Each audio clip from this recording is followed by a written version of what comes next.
Divorce lawyers of Reddit, what client of yours was so bad that you personally hoped they wouldn't get anything in a settlement? Story 1. My ex was a lawyer, and the saddest case was when both parties were fighting over 2 little kids because neither parent wanted them. Comment 1. I went to school with a kid in that kind of situation. Parents divorced, neither wanted him. Dad ended up with him, got remarried, divorced again, and left his son with the stepmom. Both biological parents basically disappeared from his life before he even hit 10 years old.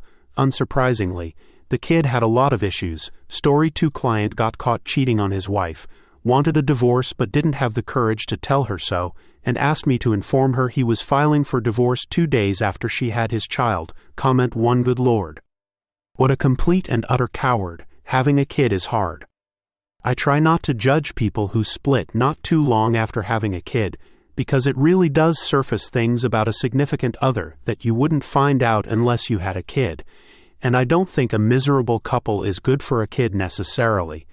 But I'm talking about after a couple of years of trying to see if you can make it work and working on your relationship.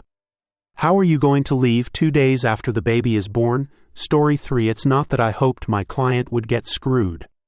It's just that he was screwing himself, and I told him he was screwing himself, and he refused to listen. I represented the husband in a nasty divorce case. Custody fights. Protective orders. Subpoenas for text messages. Allegations of infidelity on both sides. Lots of assets in play. The guy had a stereo installation business. Good margins, good money, legally it was going okay. Until my client started giving his wife temporary maintenance payments using company checks. I said, "Hey bud, that is unwise. See, if you treat your business like a personal asset, the court will conclude it should be treated like a personal asset, that is, shared 50-50. My client disagreed with this. He felt it was important to show the court how good his business was doing. As it turns out, the judge did think it was important, and the wife essentially got a 50% share of the business profits. Book-learned folks call this hubris. Edit. This comment got a lot of attention, so let me add 2 unrelated things. 1. Protect transgender kids. 2. Keep abortion legal. Comment 1. I remember there was a lawsuit a few years back. Maddox, of early internet fame, sued an ex-co-host of his on a podcast for harassment. Thing is, if Maddox had argued he wasn't a public figure but a private citizen, he might have had a case. Instead, he and/or his lawyer spent a good portion of his motions talking about how successful he was with his online media empire, which predictably made the judge treat him like a public figure, which meant none of the stuff he was complaining about actually constituted harassment of a public figure. He literally shot himself in the foot because he had to brag about what a big, important man he was. Some people have such deep-seated insecurities that it translates into a near-pathological need to hype themselves up to everybody and anybody regardless of situation, even when it's against their own interests. Story 4. I am a lawyer, but not a divorce lawyer. I met someone who used to practice in matrimonials, but switched to criminal defense. Their logic was simple. You can reason with most criminals, they want to look out for themselves. But clients in divorces? They will hurt themselves to spite others. To this day I have heard all the stories, and I will never practice in that field. Comment 1. My criminal psychology professor worked in family law, and he said it was hard because no matter what the case, one half of the proceedings were very mad at you. Comment 2. Dad was a lawyer. Growing up we had guns in the house, and when we were old enough we were taught where they were and how to use them responsibly. Not because of the criminal cases. No, it was because of the divorces. I had friends who had to be pulled from school because an angry dad told their lawyer dad he was going to go to the school and harm the lawyer's kids. When we were little, we had to change babysitter or daycare once, because the owner's son was on the losing side of a case my dad won. In high school, I had a girl ghost me after things had been going really well. Turns out my dad represented a family friend when he divorced the girl's 2-timing mom 18 years prior. And the mom refused to let her daughter date me because she was still upset about being taken to the cleaners. Divorce makes people act irrationally. Comment 3. My friend in high school had to have their house assessed, and they ended up removing some bushes that disgruntled family law clients might use to hide and ambush her dad. A family law attorney. Comment 4. Happened in my family, and thinking about it now, I see why my aunts and uncles turned out the way they did. My grandmother left her first husband, and he was very angry. To be fair, she did him wrong by getting pregnant by another man while he was away on duty. He came to the old family home one day and told the kids to come outside. They all refused, and he kept trying to get into the door. He left, and as he was leaving, they could see he had a gun tucked behind his back. He was planning on hurting my grandmother and wanted the kids out of the house. Divorce is such a nasty thing. Comment 5. There were only 4 times I ever felt in danger. In elementary school, my dad moved in above his office after his own divorce. One night I went downstairs to the office part to get some paper and pens. He told me not to ever do that after dark on the weekends. There were a couple of bars across the street frequented by people who thought he'd done them wrong, and he didn't want them trying to break in if they saw one of his kids. In middle school, he had someone try to break into a house he was renting. The guy broke through a door window and was trying to unlock the door, when he was met with a pistol in his face and my dad telling him he was about to have a really bad night if he kept coming in. In high school, there was a night where my dad sent a friend and me away because someone had threatened to come harm him at his house that night. He stayed up all night with his guns at the ready, but nothing happened. Either way, he didn't want me and a friend around if it turned out to be more than an empty threat. In college, I lived with my dad. Woke up one morning to find my laptop gone, along with some other valuables and a car in the driveway. I grabbed the shotgun and stood at the edge of our driveway while one of his former clients got the message and returned everything through the dog door. He always kept a pistol in his desk drawer at his office and a shotgun ready to go at his house just in case. Probably nothing is going to happen, but it's good to be prepared. Comment 6. I was looking for a gun safe for my father-in-law when a gun store owner showed me one that could be mounted under a desk and accessed in seconds without the person on the other side noticing. When I asked who would need one, he said he sold a lot to divorce attorneys, who were his best customers. Win the case, the other side wants you gone. Lose the case, your own client wants you gone. After a few years, that starts to add up. Comment 7. I started at a threshold firm and did family, criminal, and civil my first few years. Thankfully now I do exclusively large civil cases and don't meddle with the rest. The biggest difference between criminal and family is mentality. Criminals know they messed up and got caught, and now they need you to help them out. They can usually be reasoned with. People in family law cases cannot be reasoned with. These are regular people who have now had their whole life flipped upside down, and their kids and their money are on the line. All logic goes out the window, and they're running just on, sometimes purely illogical, emotion. You try to steer them the best you can, but it's like bartending at closing time when you're trying to get the drunkest people to leave on their own. Story 5. I did have a case where my client fought really hard for the dog, and then ended up turning him over to a shelter. Total jerk. The ex-wife received an anonymous tip and was able to get him back quickly. Other than that, it isn't usually the client that's bad. Also, if they are, you can just fire them. Typically, it's the opposing counsel or self-represented opposing party that's awful. Comment 1. I worked at a shelter where that happened. Beautiful, friendly, playful golden retriever, dumped by the ex-wife. She made a point of saying she drove from another state so her ex would never find them. The dog ended up with a nice family, but we would have contacted the husband if we had been able. Comment 2. Ex-wife did this. Fought me tooth and nail for the dog. I gave in, because she ended up giving me everything else I wanted. A year later, she decided she didn't want it anymore, didn't call or text me, and had the dog euthanized. Now, I don't hate anyone, but there is a short list of obituaries I will read while drinking a glass of Blue Label or better. Hers will be one of them. Comment 3. This happened to my cousin. Her ex fought and fought for the dog, only to turn it into a high-kill shelter. The dog was euthanized before my cousin knew he was in there. It really messed her up. Comment 4. That's awful. I tell clients who are probably going to have to give up a pet to draft, some language in the marital settlement agreement that specifically states that in the event the opposing party can no longer care for the dog, doesn't want it, etc., my client must be notified in writing of their intent and given first right of refusal. Not complying comes with serious consequences. You can actually go to jail for it. Story 6. My brother's ex burned through her trust fund in just a few years. Would have lasted 50 for a normal person. She kicked my brother out of the house several times for having a job and wanting to actually keep a small portion of his earnings. Accusing him of cheating, even though his only time away from her was his time at work and the few minutes drive to and from it, opening his own bank account. Opening it again after having closed it on her demand. She had actually driven him to the bank to make him close it the first time. She literally wouldn't let him have an account of his own, and would then lock him out of the house for weeks on end.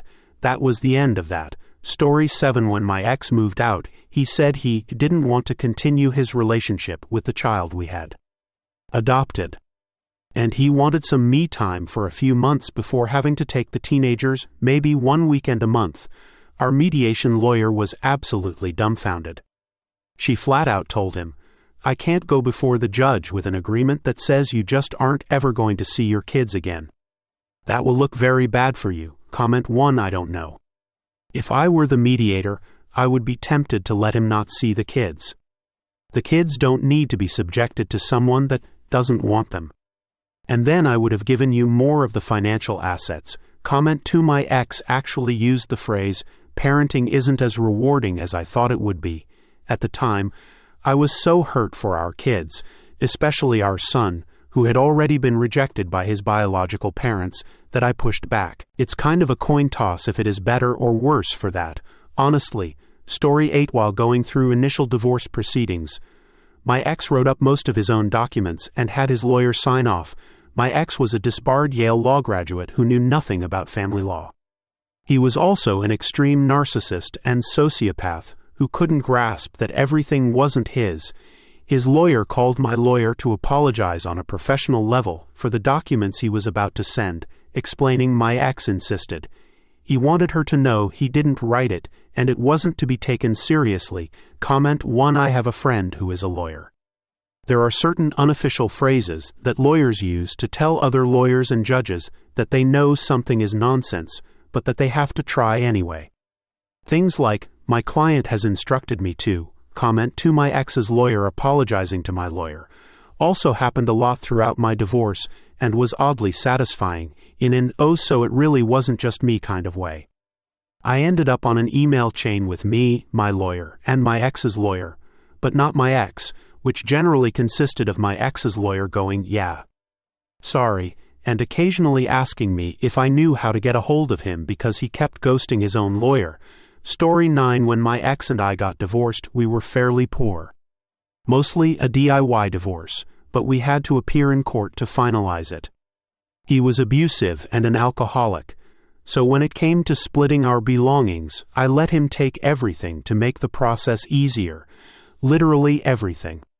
I moved into an empty apartment with the clothes I owned, and that's it. The only thing I wanted was a blanket his best friend's mother had made for me as a wedding gift. He chose that one thing to fight tooth and nail about. He got the house, the dog, everything in the kitchen, the car, the motorcycle. I just wanted the blanket. On the day of court, I finally relented and said he could have it. When we went before the judge, he asked if anything was contested, and I just looked at the floor and said no. He said, "You agree to him having everything?" I said, "Well, there is this blanket." My ex lost it. The judge was incredulous. And I have a divorce decree that says my maiden name is restored to Smith and lists the blanket as the asset I got to keep. I threw the blanket away a few months later. Story 10. I have a cousin that was a divorce lawyer, and she always said, "Criminal law is the worst people on their best behavior, and divorce law is good people on their worst behavior." Comment 1. Oh my gosh. This hits home. My divorce is finalized, and I thank goodness every day because my ex has fallen off the deep end, and even denies things that are in our decree on file with the court. I can't believe the person he's turned into. I checked out years ago, so I've moved far beyond an emotional response. I'm just hoping he gets there someday too. I'd hate to live in his head day in and out right now.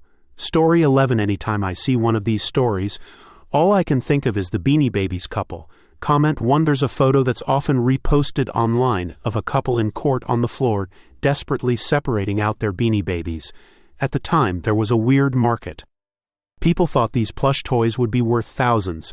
Obviously, we now know they became worthless, so the photo just looks so tragic. Two people desperately negotiating over worthless toys in front of a courtroom full of people. Comment 2. Parents spent their child's college education on that nonsense at the time.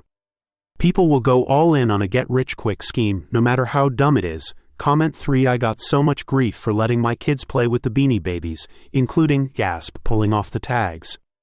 My thinking was, there's a factory in China cranking these out. Comment 4. I loved how the company Thai even made guides to tell you how much each Beanie Baby would be worth over a period of time. Spoiler alert, if the company selling you the collectible is telling you what it might be worth, it's probably a scam. Story 12. This was in the UK, so it's solicitors.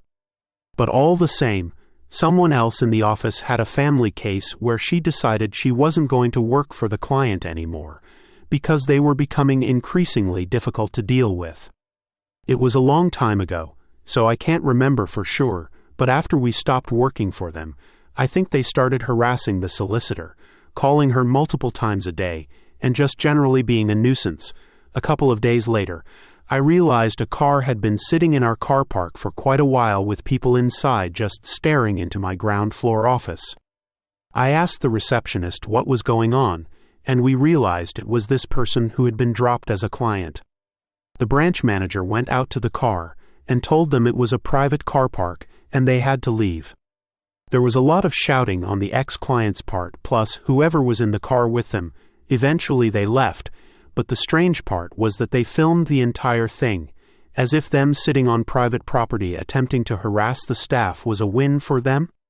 I've no idea what happened to them, but I sure hope they didn't get custody of the kids. Comment 1. Oh my gosh, creepy. When I was fresh out of school, I took a temp job as a secretary for 2 solicitors, and a man would call the office every few days to curse me out. Apparently, I was a terrible person for working there. This was my first job, so I just listened for a bit and then told him, "Sir, I'm going to hang up now." Because I was stressed and didn't know what to do, I told the solicitor, and he said, "Oh yeah, that guy, sorry about that." We were the solicitors for his ex. You should have just hung up immediately.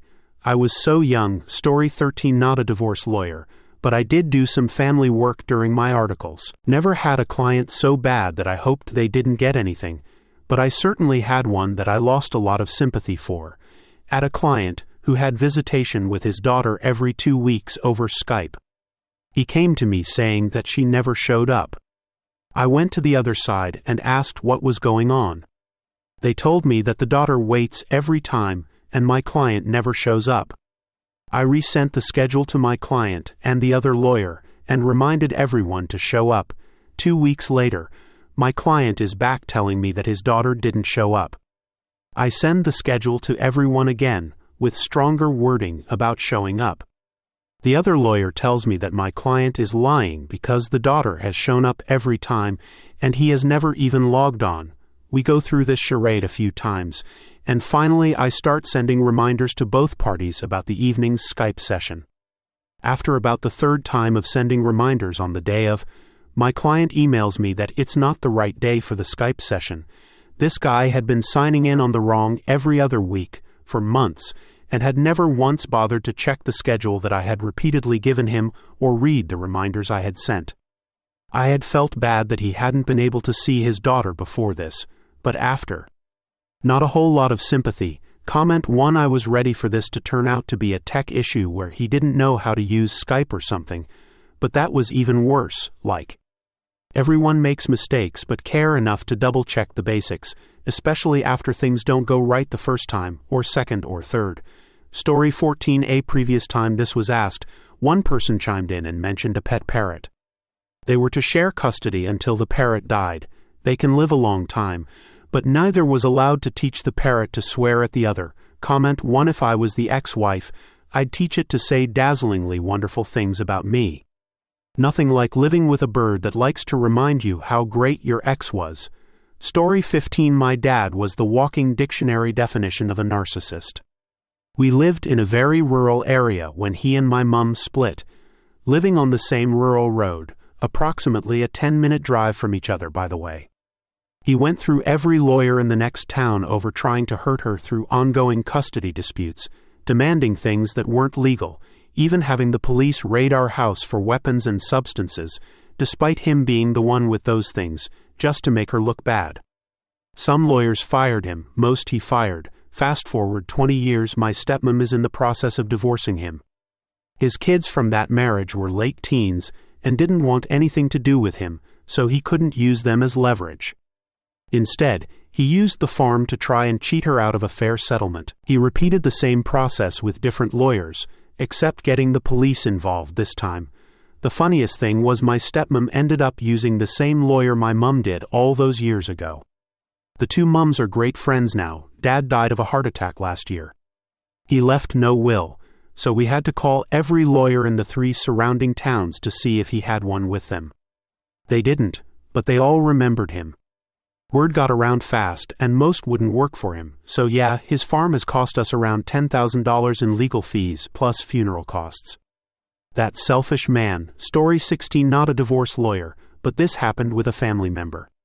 Both parties were unhappy and mutually decided they didn't want to be married anymore.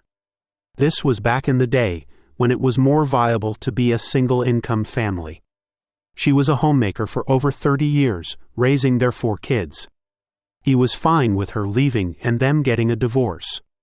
However, he felt that she shouldn't get anything in the divorce. He believed she didn't deserve the house, or one of the cars, or any portion of the savings or retirement, because he was the one who worked. Since he was the only one who earned money, he thought every one of the assets was his to keep. Obviously, their respective divorce lawyers and the court disagreed. He went through 3 different lawyers who each fired him because of his abusive attitude when they weren't able to secure the divorce judgment he wanted.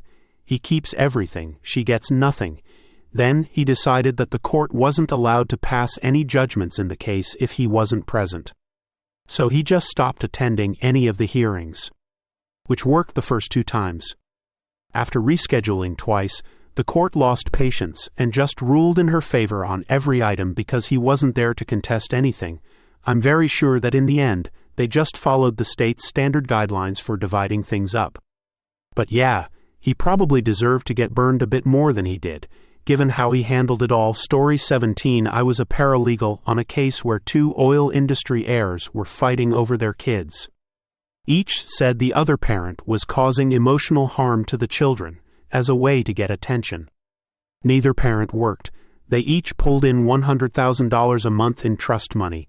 The children were 15 and 12, and the parents had been litigating since they were born. There was no physical abuse, and each parent was capable of parenting. But rather than love their children, they chose to spend an ungodly amount of money fighting each other. The attorneys were happy to collect the paychecks each month, so there was hardly any talk of resolution, agreement, settlement, or anything like that. Story 18. I wasn't the lawyer. My close family member was. Couple had 2 kids, one healthy, one severely disabled. This child needed 24-hour-a-day care, had more surgeries than birthdays, would never have a normal life, and might possibly learn to speak a word or 2 eventually, but would never be out of diapers. The client's idea of the divorce was that his soon-to-be ex-wife would take the disabled child and move out of the house. He would keep the house and the healthy child, and his girlfriend would move in. He would contribute nothing to the ex-wife and nothing toward the care of the disabled child for the rest of his life. They would just disappear. The judge was not impressed. She got everything the judge could possibly give her: the house, the nicer car, both kids, alimony, and the maximum child support allowed by law. I think the judge would have turned the guy over her knee and spanked him if it had been possible. Story 19. My desire to maintain a good reputation with the court and my own moral compass prevented me from taking on clients I found truly awful. But this was the most disturbing. Identifying details changed. Trigger warning for child abuse. Prospective client PC had severe mental health concerns. They were also from a heavily religious family who lived in a different state. Several years prior to this incident, They had moved to our state and had 2 children with a person not from their parents' church. They were untreated but in remission the entire time, and their former partner did not know about their illness. Within a few years of the youngest being born, they and their former partner broke up amicably and were co-parenting successfully. While their former partner was out of the area on a business trip, they had a breakdown. Highly likely substances were also involved, locked the older child in the closet of the apartment, and tried to harm the younger one. When the police showed up, neighbors called, they were in a full-blown delusional state. They ended up in the state hospital for multiple months, pleaded guilty but insane on the criminal charges, and their parents took them back to their home state for supervised treatment.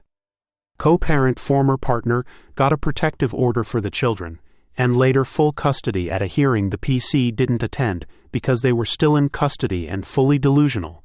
Fast forward about 8 years, and PC shows up in my office, grandparents in tow, because PC is medically stable, by which I mean medicated to the gills, and likely as a result, is now fully under the grandparents' control. Anyway, they, the grandparents, were insistent on getting back the kids, who PC has not seen or communicated with since the incident. PC grandparents were doing this because children need their parent, and their other parent is living in sin with tattoos and an unmarried partner in the house. The plan was to have PC move to our state temporarily, because no court would move a child out of state when the child and the stable parent are in state, with no support system, no medical insurance, no continuity of medical care, get custody, and then secretly move the kids back to the grandparents' state. The grandparents were confident that once PC and grandkids moved home, their home judges would approve of it, because we know each other from the church. It'll work out. When I told them the law does not work that way, and PC would be highly likely to be charged with custodial interference and possibly child endangerment if they tried, they became angry and started to argue with me. When I gently told them it was time to leave, they flounced out the door yelling about how they were going to talk to someone who knows what they're doing, not some idiot like me. I checked the court dockets for a while after that, but thankfully never saw anything come of it. So I'm assuming all the domestic relations attorneys in town said no, and they finally realized what a terrible idea this was. Story 20. Not a lawyer, but when my parents got divorced, my father suggested a parent trap-like arrangement, where he would get full custody of my brother and my mom would get custody of me because it's only fair that each parent gets to keep one child. It's 50-50. Pretty sure this is illegal here, and even if it were possible, no sane lawyer would ever agree to this. He actually sent that to her over text, and we still have the screenshots. Mom only sent back, "Are you delusional?" Story 21. Not a lawyer, but when in mediation with my ex-wife, she was demanding all kinds of ridiculous things. One of them was that, on top of child support, she wanted me to pay for the portion of daycare when the kids were with me. For example, during the 4 weeks I get during the summer, I had to pay for daycare for that time period. If I had them on Fridays or Mondays or any other extra weekdays, I had to pay her at the end of the month for those days I sent them to daycare or after-school care. Her lawyer had to repeatedly tell her she can't ask for things like that because that's what child support is for. I still got a bad deal in the end, but I could tell her lawyer was more than fed up with her by the end of our case. All I could do was give a look to her lawyer like, "Welcome to my world." Story 22. Obligatory. Not a lawyer, but I know of a guy who, during divorce, didn't show up to court but handed someone a note to give to the judge. It had a long list of different excuses, some contradictory, as to why he couldn't go to court that day. Stuff like a broken back and can't drive, picking someone up from the airport, my mom's sick, she was in the room, and so on. He would have been busy getting high.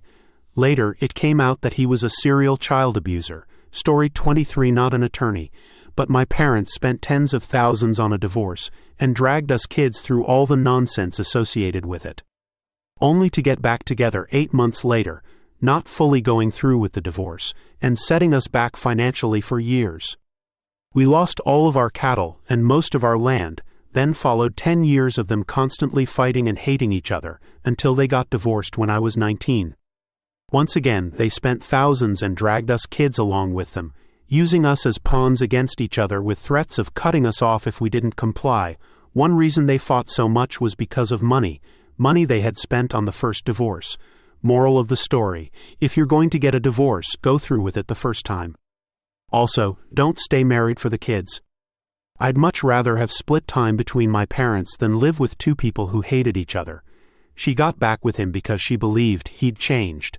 Story 24. It's pretty common knowledge in our small city that one particular divorce lawyer is the go-to if you can afford him. He has a reputation for winning cases. Anyway, one story goes he had a lady that was his client and she had cheated on her husband. Then she wanted a divorce. I believe the husband was pretty successful, very prominent in the community, stand-up guy. During the proceedings, the lawyer for the lady basically made it a point to make the husband look like a scumbag, spent days dragging him through the mud. During it all, the husband sat quietly through everything. Finally, it was all sorted out, and after the rulings were made and whatnot, as they were leaving the courthouse that final day, the husband physically attacked his ex-wife's lawyer. No one present raised a hand to stop him. I never found out what happened after that. Story 25. I got a good one. I'm not a lawyer. This happened to a family member. When the divorce happened, 2 of the 3 kids were adults, and the third was 2 years away from going to college. The wife took half of everything, including retirement accounts. She made him sign a divorce agreement that said, among other things, he would keep a life insurance policy in her name until he died, and pay her $11,000 a month until she died. They were both in their early 50s, and that was almost 3 decades ago, and he is still paying her. $11,000 a month is still a pretty decent amount of money. Neither was exactly wealthy. She didn't work most of the time they were married, and hasn't worked a day since they divorced. He was a doctor and now has cancer, and most of his retirement goes to paying her. He probably doesn't have much time left.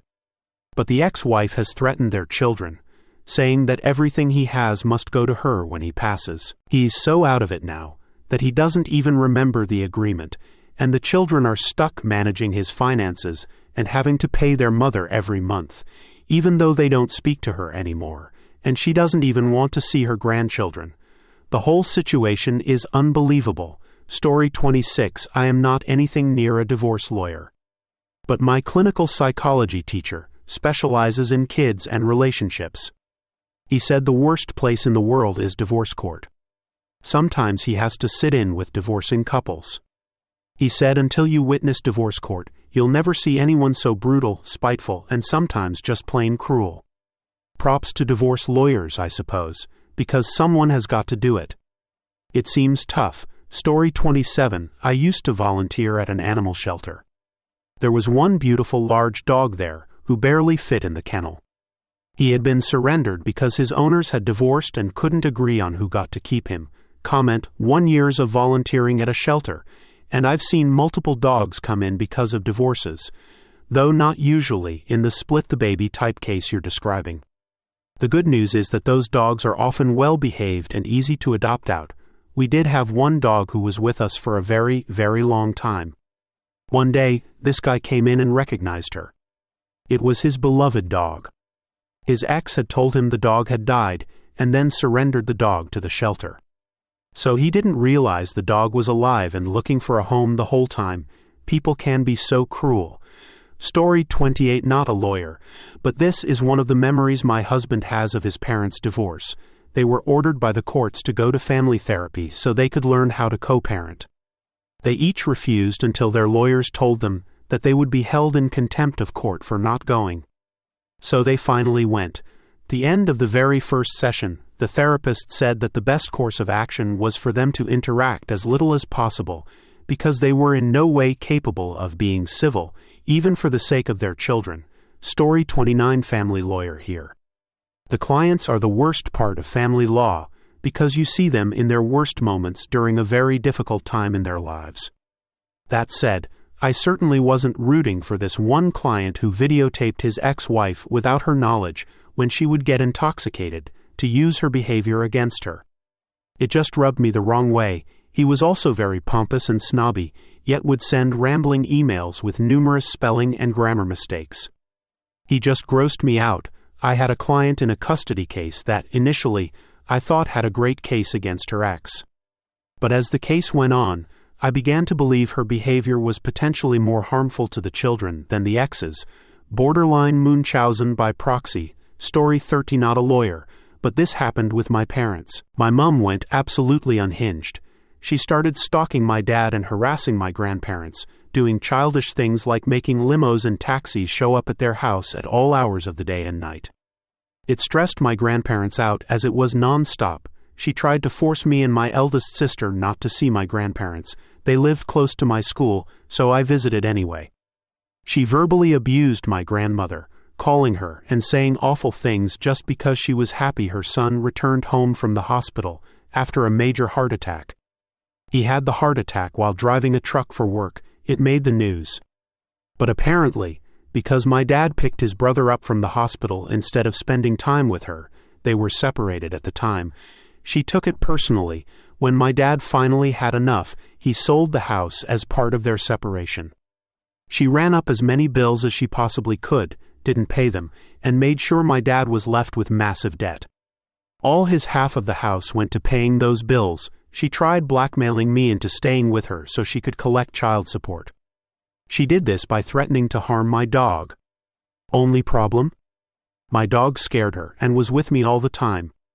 He was a Doberman and Rottweiler cross. I miss him every day. I was old enough to decide, so I chose to live with my dad. My mum threw one last tantrum and took everything, including my own bed and furniture. All I had left was my mink blanket and my clothes. Thank goodness for decent family members who gave us beds and furniture, as we had nothing. My mum also tried to stab my dad in front of my eldest brother, who had to hold her back. I love my dad dearly. What my mum did to me, my dad and my grandparents, is unforgivable. But apparently, according to my sister, she's perfect. She definitely is not. What's sad is that my dad admitted he never wants another relationship because of what my mum did. They've been divorced for over 20 years, and he's still not over it. But according to my dad, he won in the end. He sees all his children, including stepchildren, is closer with them than they are to their mum, and spends time with his grandchildren. It breaks my heart because I know of a few lovely women who were interested in my dad, but he's just not interested anymore. And honestly, I can't blame him. Comment 1. I'm proud of him for knowing what is important. Staying away from women is also his way of protecting you all. I assume he keeps people at an arm's length. Stress is perceived control, and this is what he can do for you all. Hopefully, you all feel that you have a sense of security. Story 31. There was a situation where a married guy was dating a woman he met on Craigslist. She convinced him to pay for her cosmetic surgery. He wrote a really big check and she went through with it. During our investigation, we found out she sold the same procedure to 3 different guys. When I realized it from going through her text messages, I was totally like, I'm not mad, that's amazing. The guy ended up marrying her later and had to pay back one of the other boyfriends. Story 32. I'm a digital forensics professional in Raleigh. I've worked on 1,000 divorces here over the last 20 years. What's more typical is to have a client come to you with a horror story about how horrible their spouse is, and then you find out that both of them are absolutely horrible people and deserve each other. One story that comes to mind: I was investigating a doctor. His wife was upset because he was supposedly having an affair with one of the nurses. She told me that she and her husband had gotten into an argument. He didn't push or hit her, he just gently moved her out the front door and locked it. She said she had to go around to the back door and crawl in through the dog door to get back in. She told him that she was not going to be intimate with him until he apologized. Apparently, he never apologized, and 8 years later he decided to have an affair with a nurse. I could tell stories like this all day. Story 33. Not a lawyer, just a client myself. Spontaneously got married, then used as a donor, then kicked out. She took her ex back in. She filed for divorce, asking for thousands in compensation for not fulfilling her idea of marriage, and wanted at least 50% of my paycheck for child support. Edit. It's getting ridiculous. No need for a witch hunt. Key points people are missing and jumping the gun. Firstly, I would have taken this girl into my care in a heartbeat if I had been given the opportunity. To hell with it. If it had been my fault the marriage broke up, I wouldn't have hesitated to pay for the child, but the whole setup just shattered my world. I couldn't think straight. I stayed awake for multiple nights in a row analyzing myself and what I did wrong. While she comfortably slept in another man's arms, in the end, she had the audacity to take advantage of a victim and ask for compensation, claiming I failed her. We lived together for 2 weeks after the wedding. And that was enough for her to make a lifelong decision that affected multiple people. My whole family suffered together with me. Part of me died with the fact that my daughter is growing up without me, taken care of by someone else. I will never be the same. And here people are spitting on you and insulting you. No surprise that men are ashamed to be victims. No surprise about the rates of mental health issues and neglect.